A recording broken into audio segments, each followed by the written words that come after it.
L'invité politique de Guillaume Durand sur Radio Classique et Paris Première. François Asselineau, bonjour, bienvenue. Est-ce que vous êtes déçu ou content finalement de cette campagne présidentielle à laquelle vous participez ? Je suis relativement satisfait de cette campagne, d'abord parce que je suis candidat et que ça permet de faire connaître le mouvement politique que j'ai créé, qui, soit dit en passant, est le mouvement politique en plus forte croissance de France, et dont le site upr.fr est le site le plus consulté de tous les partis politiques français. Mais là où je suis déçu, c'est que les principes d'égalité n'ont pas été respectés, d'ailleurs suite à la loi Urvoas, que nous avons en réalité 15 jours d'égalité de traitement, et où en réalité, comment les modules qui sont accordés aux candidats, c'est souvent 6 minutes, 8 minutes. On n'a jamais le temps d'aller au fond des choses. Je voyais là, dans les rubriques précédentes, il est question de l'euro. Il y a beaucoup de choses à dire sur l'euro, mais on n'est jamais allé au fond des choses. Je vois aussi, ce qui est intéressant dans cette campagne, c'est que l'on voit que je suis bien le seul candidat qui propose aux Français de sortir de l'Union européenne, de l'euro et de l'OTAN. Ça, on va y revenir. Mais sur la campagne elle-même, est-ce que par exemple, vous avez des nouvelles du débat de France Télévisions ? Oui, de ce que je crois savoir, c'est en train de tourner au scandale. Le débat qui a eu lieu le 4 sur CNews et BFM TV a beaucoup intéressé les Français. Le débat avec les 11 candidats, parce que les Français ont pu découvrir qu'il n'y avait pas 5 candidats, mais qu'il y en avait 11. Et ce qui était très intéressant, c'était les échanges entre les candidats. Non seulement sur le fond, mais aussi pour mesurer les personnalités. Et puis là, qu'est-ce qui se passe sur France 2 ? En réalité, Monsieur Mélenchon et M. Macron, c'est courage Fillon, ils n'ont pas envie, suivi d'ailleurs par Mme Le Pen, ils n'ont pas envie d'être confrontés aux autres candidats. Il va avoir lieu ce débat d'après les contacts que vous avez avec France Télévisions, d'après ce que je crois savoir, il va y avoir, tous les candidats seront présents, mais ils passeront les uns après les autres, ça va être tiré au sort d'ailleurs en quelques instants à France 2, ils passeront 15 minutes les uns après les autres, ils sont interrogés, je crois par David Pujadas, ils auront droit à 15 minutes les uns après les autres.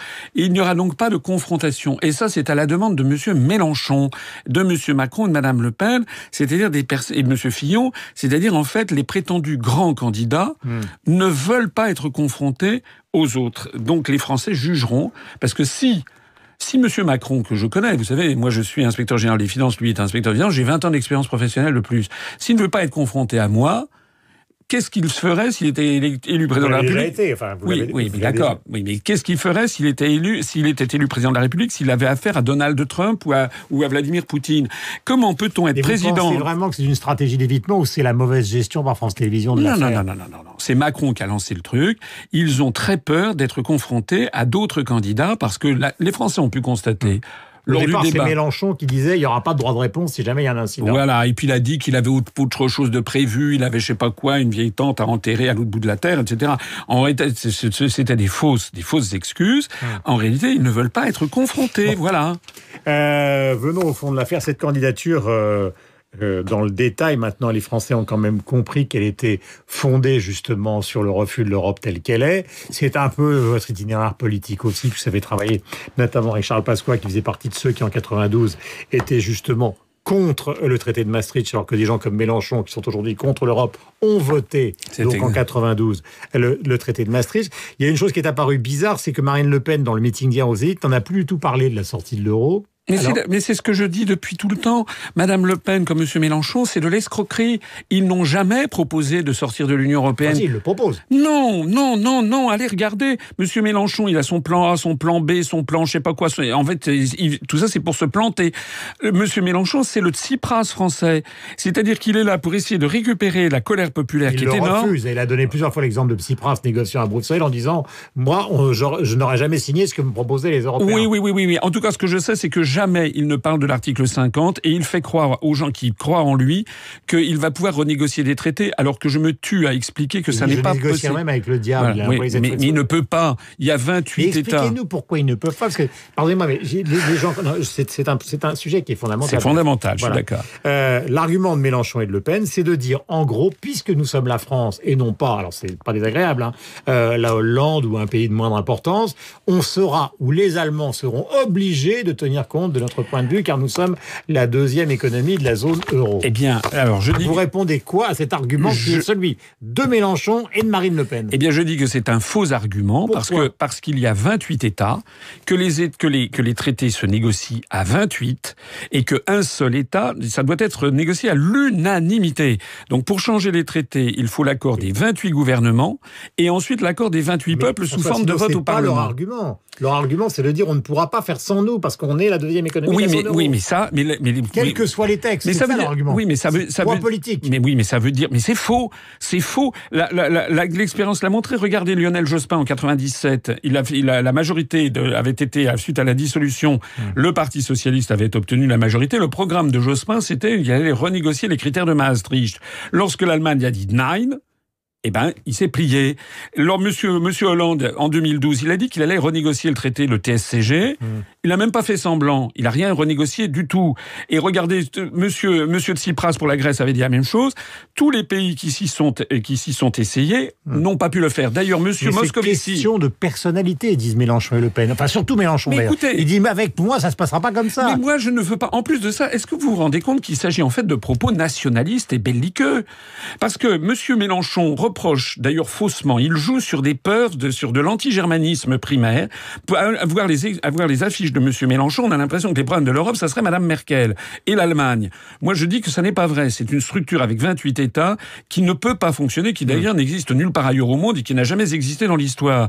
Monsieur Mélenchon, en fait... Ah si, elle existe aujourd'hui. Oui, mais ça ne marche pas. Monsieur Mélenchon voudrait en réalité que la France fasse ce qu'il reproche à l'Allemagne de faire. Mais moi, je n'ai pas envie que la France impose sa volonté à d'autres pays, de même que je n'ai pas envie que d'autres pays imposent leur volonté à la France. C'est aussi simple que ça. Quant à Madame Le Pen, je voudrais parler un instant de Madame Le Pen. Madame Le Pen, elle fait le coup à chaque fois. Elle commence par une espèce de social souverainisme, etc., pour essayer de jouer un petit peu les chevènements, pour essayer de... Et puis ça se termine à chaque fois. Ça avait déjà été le cas en 2012 et c'est de nouveau le cas, par un grand retour à l'extrême droite. On tape sur les immigrés, on tape sur les Arabes, on tape sur l'islam et on parle plus du tout de l'Union européenne. Vous voyez l'immense différence qu'il y a avec mon propre programme. Comment vous expliquez que 25 prix Nobel d'économie se sont donc prononcés contre les programmes protectionnistes, donc ça intègre évidemment Mélenchon et Le Pen, mais forcément aussi un peu vous. C'est-à-dire qu'ils considèrent que finalement la vision que vous avez de l'économie, le retour au franc, le retour à la nation sont des choses impossibles dans la mondialisation. Moi, je ne sais pas d'où sort ce truc. J'aimerais savoir. Oui, mais j'aimerais savoir quelles sont les forces qui sont derrière. Monsieur Joseph Stiglitz, je ne l'ai pas inventé, avait dit il y a quelques années que ceux qui sortiraient de l'euro les premiers sont ceux qui s'en sortiraient le mieux. Moi, ce que je sais, c'est que l'euro n'est pas viable. Il n'est pas le seul. Hein. Il y a Tirole. Oui, mais Jean Tirole, mais Maurice Allais qui est décédé, lui, on lui avait jamais donné la parole, et lui, il était tout à fait contre. Jean Tirole, effectivement, il s'est toujours déclaré pour la monnaie européenne. Moi, ce que je vois, c'est que le bilan est catastrophique. On a eu 1 million de chômeurs en plus sous Sarkozy, 1 million de chômeurs en plus sous Hollande. L'euro, actuellement, est trop cher pour la compétitivité de l'économie française, pas assez pour la compétitivité de l'économie allemande. Et vous allez me répondre, souvenez-vous, puisque vous connaissez bien ce dossier, dans les années 70-80, on a justement, le grand argument pour l'euro, c'était de faire baisser le marque qui était trop cher. Oui, mais le problème... À l'époque, où Pasqua militait justement contre Maastricht. Oui. C'est de dire qu'il faut les intégrer dans l'euro, parce qu'autrement le marque va exploser, on s'en sortira pas. Écoutez, les Français ne sont pas des Allemands. Les Grecs ne sont pas des Français, ne sont pas des Allemands. Une monnaie, toute l'histoire monétaire du monde. Moi, j'ai fait une grande conférence qui se trouve en ligne, qui s'appelle La tragédie de l'euro. Toutes les monnaies plurinationales de l'histoire ont toujours explosé. Actuellement, l'euro est en train d'exploser sous nos yeux. Il y a actuellement 829 milliards d'euros, c'est pas moi qui le dis, c'est la Bundesbank, de fonds venus des pays du Sud qui sont en Allemagne.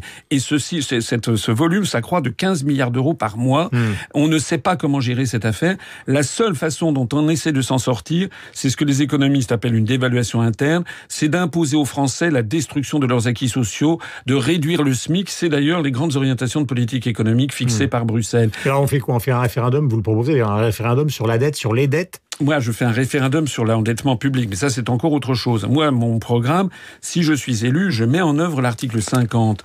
Ce que vient de faire Madame Theresa May, vous savez, le peuple britannique, c'est un grand peuple. C'est un peuple qui a été à la tête des libertés publiques depuis 8 siècles. Et le peuple britannique, ça n'est pas un peuple extrémiste. S'ils font ce qu'ils font, c'est que c'est un peuple pragmatique et qui voit que l'échafaudage... Moi, je fais de la plaisanterie, mais vous dire, Asselineau, allez vous installer à Londres dans ces cas-là.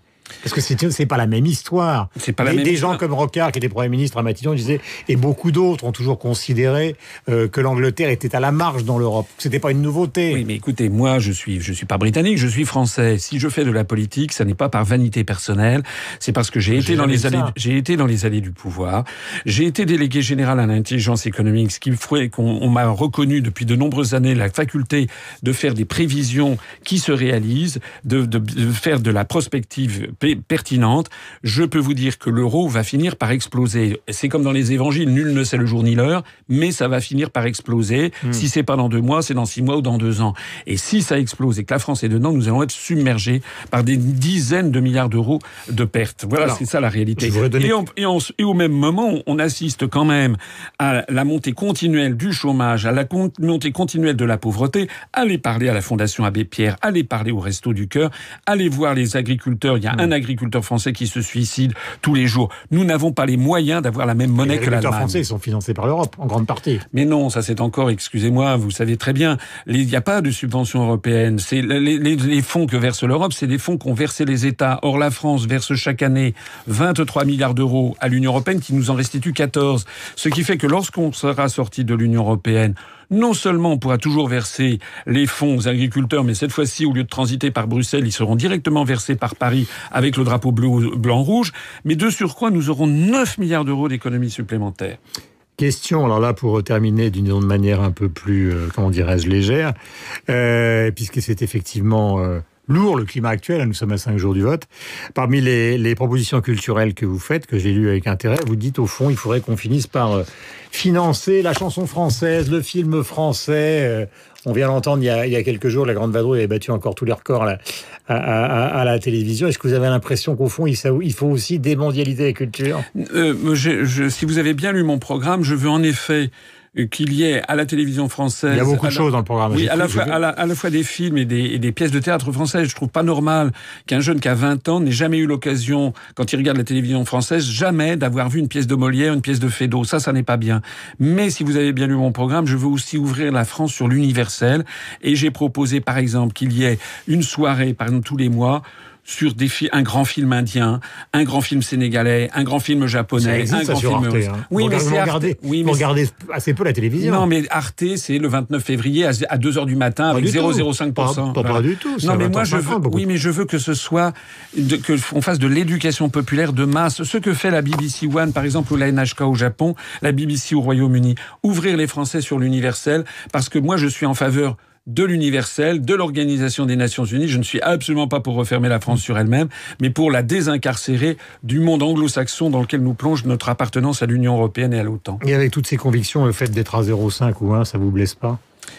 Mais nous allons voir. Moi, je ne suis absolument pas convaincu de faire ce score-là. Vous savez, les sondages sont des sondages qui ne sont pas du tout confirmés, ni par les bookmakers au Royaume-Uni ou en Suisse, qui me donnent bien plus haut que ça, ni par les sondages en ligne sur Internet. Nous allons voir. Je pense que je vais être la surprise. J'en profite pour dire que ces sondages ont une vertu, vous savez, c'est vicieux. C'est ce que les Américains appellent la prophétie autoréalisatrice. On veut faire croire aux Français qu'il n'y aurait que 4 candidats qui vont émerger du lot. Je pense que ça n'est pas ce qui va se passer.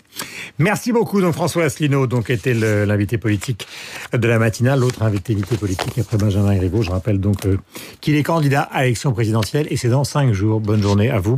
Merci d'être venu et nous avons rendez-vous dans un instant avec le rappel des titres et on va retrouver évidemment avec grand plaisir Ève Ruggieri.